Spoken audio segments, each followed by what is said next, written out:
ये है कि जिस क्रैकडाउन का मैंने और चंद और व्लॉगर्स ने एक हफ्ते पहले से जिक्र करना शुरू कर दिया था, साइटिंग सर्टन पुलिस सोर्सेज इन पंजाब, जिन्होंने ये कहा था कि उनके पास लिस्टें आ गई हैं सैकड़ों लोगों की, पीटीआई की जो सेकेंडरी और टर्शरी लेवल की लीडरशिप है, जिनको हरासा करना है, एब्सकॉन्ड करवाना है, दौड़ाना है, ताकि वो लोग दौड़ जाएं, खौफजदा हो जाएं। उनको गिरफ्तार करने का मकसद नहीं है। वो प्रोसेस जो है गिरफ्तारियों का, वो शुरू कर दिया गया है। अब उसमें जाहिर है जब गिरफ्तारियों का प्रोसेस शुरू किया गया है तो आपने फियर फैक्टर को ट्रिगर कर लिया है, जिसके नतीजे में बहुत से लोग अब दौड़ेंगे अपनी जान बचाने के लिए, और जाहिर है कि नेचुरल उनका रिस्पॉन्स है। और अच्छा, अब ये हमने तो ये दावा किया ही था, मैंने भी दावा किया, मैंने भी सामने आपके लाया था कि पुलिस सोर्सेज से पता चला है, मेरे अलावा भी व्लॉगर्स ने कहा था। लेकिन अब इस हवाले से बाकायदा एक लंबी चौड़ी स्टोरी जो है वो डॉन अखबार में छप चुकी है, जिसमें इसकी बहुत सी तफसीलात दी गई हैं, और वहां पर पुलिस सोर्सेज भी हैं, जहां एक डीआईजी साहब जो हैं उन्होंने इन गिरफ्तारियों की बहुत बड़ी एक्सप्लेनेशन दी है कि पीटीआई के वर्कर्स के खिलाफ 6 महीने यानी मई 9 के बाद 6 महीने के बाद जो ये क्रैकडाउन शुरू कर दिया गया है, जिसमें 884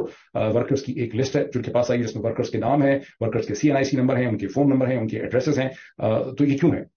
और पुलिस की जो एक्सप्लेनेशन दी गई है वो खासी इंटरेस्टिंग एक्सप्लेनेशन है। वो एक्सप्लेनेशन ये है कि क्योंकि सवाल ये उठाया गया, रिपोर्टर्स की तरफ से सवाल है, लोगों के जहनों में सवाल है कि 9 मई को तो तकरीबन 6 माह जो है वो गुजर चुके हैं, तो 6 माह के बाद इन लोगों की गिरफ्तारियां क्यों हो रही हैं? तो चीजें एक सेटलमेंट की तरफ जा रही थी, बहुत से लोग जिन्हें गिरफ्तार किए गए उनमें से कुछ लोग जो है अभी भी हरासा हैं, बहुत से लोग छुट चुके हैं, तो अब ये गिरफ्तारियां इस स्टेज के ऊपर क्यों हो रही? तो पुलिस के डीआईजी साहब ने उसकी एक्सप्लेनेशन ये दी है कि जो मजीद फॉरेंसिक एविडेंस देखी गई, टेलीफोनिक रिकॉर्ड देखे गए, उसके नतीजे में पता चला कि ये जो 884 लोग हैं ये वो वर्कर्स हैं जिनका बड़ा इंपॉर्टेंट रोल था मई 9 के वाकयात में, और मुख्तलिफ वकुआ से, वकुआ एक बड़ा फेवरेट लफ्ज है पाकिस्तानी पुलिस का, पंजाब पुलिस का, वकुआ जो है इवन 50-50 के खाकों में वकुआ का बहुत ज्यादा इस्तेमाल होता था। तो वकुआ जो है वहां से ये लोग अपने सेल फोन्स के ऊपर तहरीक इंसाफ के मुख्तलिफ लीडरों के साथ बातचीत कर रहे थे, और ये उस तोड़ फोड़ में, उसकी ऑर्गेनाइजेशन में मुकम्मल तौर पर शामिल थे।